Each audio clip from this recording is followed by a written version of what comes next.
The thing that I'm going to tell you that probably majority, and I mean majority, I'm saying most people, literally everybody doesn't know, the thing that they don't know on the backside of what happened of creative destruction that I personally do understand, that I'm going to tell you, this is the piece of information that will fucking burst your bubble. This is what you guys have been waiting for me to say for 2 years, man. The ultimate reason why creative destruction ended where it ended now is because of the actual developers were taking all the money that all you guys, including me, were giving them. All of you guys, right? Imagine all the money you guys were giving them for skins, right? Whatever reason, diamonds, this, that, for just making videos on hitting the jackpot and you know, trying to get famous off YouTube, whatever you guys do. All of that money, right? They got all of that. They were basically told from their higher ups that there's only so much you guys are allowed to put in this. You have a certain budget. This is how you operate, and there's no ands, ifs, or buts, which means we're not going to spend extra time doing the right thing anymore. We're not, oh, there's ideas, we need to put zip lines in the game. No, we're not. Great idea, let me go hand that off to my boss, and then they will take that to the next game. What do you mean the next game, Nike? Well, this is NetEase, guys. What NetEase is one of the most profitable companies in the entire world of gaming, probably one of the most profitable companies in general, if we're just being honest and clear and blatant and factual here. Now, NetEase is filled to the brim with microtransactions on every game, from Rules of Survival to Cyber Hunter to Creative Destruction, and the list goes on and on. They are a conglomerate in gaming. They do this, they have formulas, they know what they're doing. They are allowed a certain amount of money in a game. Once they've reached that threshold of reaching a certain amount of money, you're basically on a strict budget at that point. You're allowed to put some money in, but it's highly regulated, and you're not just allowed a whole lot of free will. Even if they are the same developers who profited $500,000, they don't get that $500,000. They'll maybe get $50,000. If they get $50,000 out of the $500,000, that $450,000 goes to their boss, their higher ups. What they do is make new teams of developers, send some of those people on those teams to new teams. You know, that's how jobs work.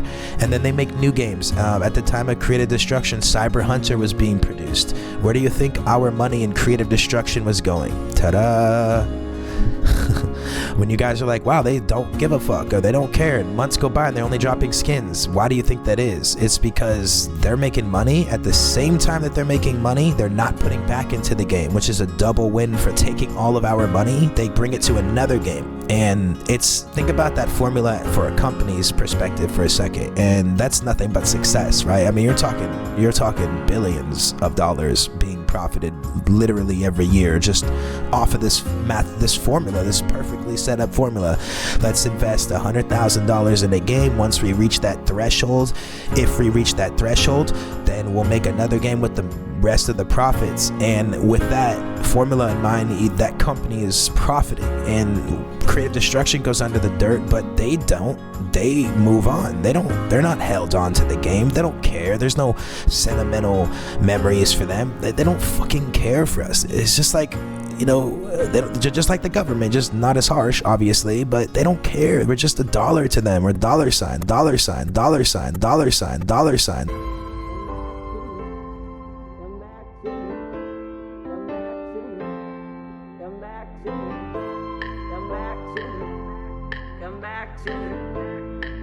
Just a little bit. Come on, dude. This is it. This is it. We just hit you.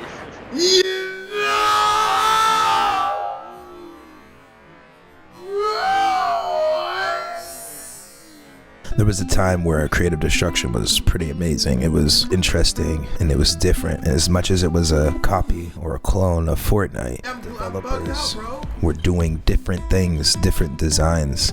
They had completely different guns. They had a different feel of mechanics.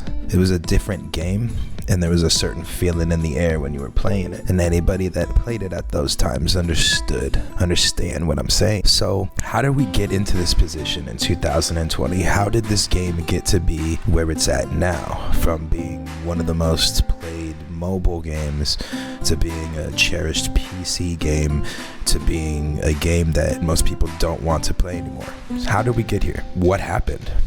So let's talk. When developers make a game in the very beginning of their careers, assuming they've never made a successful game before. They don't know what to expect. They trying to make sure that the game that the new people will play in the future will be fun and will be something that these guys, us, would want to enjoy and make a community and keep on supporting, right? Keep on pushing the momentum, keep on going forward with the game. So when a developer has these intentions, the game will most likely be successful as long as they have the abilities to back it up. With these certain people in creative destruction, I praise them as being some of the best developers that we've ever seen. I mean, you guys are looking at a completely different map than Fortnite, and the map was amazing, and the colors were popping, and the feel was natural, and it was all different and unique and very appealing to the eye. I've played so many different games in the past. I play so many games to this day, and one thing that will stick out like a sore thumb from all these other developers and designers is their ability to put attention into detail. Attention into detail will go longer than you guys would ever imagine. Attention to detail is putting grass and then different types of grass and then flowers in the grass and colors that are different than what you normally see in the normal world in reality. You know, you take all of those things and you bake this perfect cake, this amazing experience for us, right? All of that passion is in the right place, and these guys aren't thinking of how to make $1. They're not thinking on how to advance their career. The only thing they're thinking, like I said in the beginning, was how do I make a game fun for people to play, and how do I keep them coming back? You have a huge mobile base, and now we have had a huge PC base. And at the time, the game was successful because of their abilities to design 6 to 8 hours a day. At the time, I was just streaming so much and I was just enjoying it so much, right? They caught my attention and I enjoyed it. They reached out to me and we began a relationship. There's this insane birth effect, this birthing of like an animal, if you will, this wild animal. Like, we got the hammer!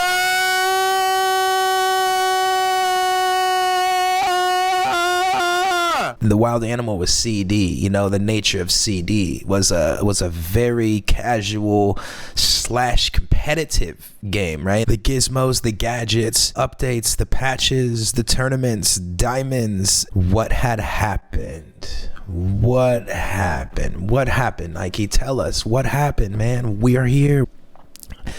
They basically broke it down to be more of a job than a game, and they did that for the community and themselves. Now we got to realize, in the perspective of a developer, this is their job. Whether it's a game for us to play and have fun, it doesn't take away the fact that it is still a job for these people. When it is a job and you have ends to meet, you need the support through your fans of playing the game. So what came was skins, right? And at first, the production of skins was very slow, to the point where I myself actually told the developers, hey, like, let's increase the production on skins. You guys, like, we can advance the production of skins here, you know, and then it gives you guys more money. We are eager to spend the money on this game. This is the prime of creative destruction. They saw that. Now they realize the potential of their game. Overproduced so many skins. It was they were making skins for destructors. They were making skins for your actual players. Tops, bottoms, they're making hats, they're making accessories. Now they have battle passes, and they're making deals on the battle passes, and then they have all these incentives for you to play the game. And now they're telling you there's contests, like a dancing competition, if you guys remember. And what was happening is they were overextending. They were getting carried away, and they weren't following through or promises to us as the players. When you take somebody's money, I give you $10 for a skin. I get the skin. I enjoy the skin. I give the $10 to the developer almost personally, right? It's a business relationship. I say, here's my $10. Thank you for the skin. I appreciate it, but more so, this $10 is to help you guys to further develop the game for the better. That's what we're giving our money for, guys.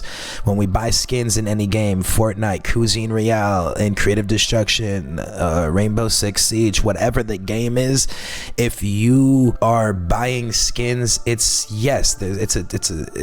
two birds, one stone, but you're not buying it just to obtain the skin. That's an incentive, but you're also, this is to help you guys, because I realize you can't do this on your own.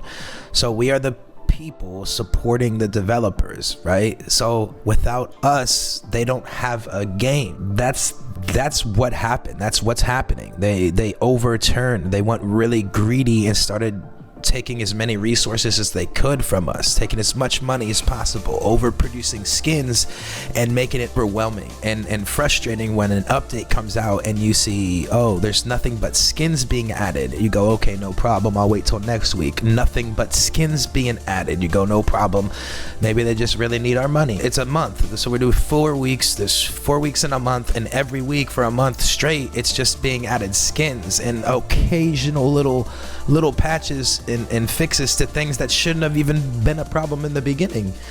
So it got to the point where their priorities got out of whack, and they went from really cherishing our player base and just enjoying their jobs and truly having fun with the game to, this is a job, make sure that you make skins for every Wednesday for these kids to buy, or else we don't have jobs, says the big guy, you know? And it ruins the fundamental dynamic of a game for everybody. So it's sad to see. Unfortunately, it often happens in the gaming community. You know, I've been around many games. I've seen games like Radical Heights, you know, come in the scene and leave the scene within a short period of time, taking our money, taking our time, taking our resources, and now we don't have the ability to play the game anymore. Same thing happened with Islands of Nine, another really fun, interesting, unique battle royale on PC, and it didn't make it, but yet they were charging for skins where people were supporting these games, and then boom, in no time these games are gone and you have nothing to play anymore. There's nobody that is physically playing the game. In these cases, you can't even turn on the game, and all the money that you spent, all the time and the memories have just gone down the drain. Like, I'm trying to say, like, it's the worst thing that can happen in gaming. People have their sentimental memories and they spend a lot of money, and then you take both of those things away just out of the sheer fact of being greedy. So what happened, man? Greed happened. Greed, man. You know, they say one of the 7 deadly sins, right? Greed. You know, don't be greedy. You know, don't take more than you need. As a developer, they know what they need. They know, okay, we're getting X amount of dollars.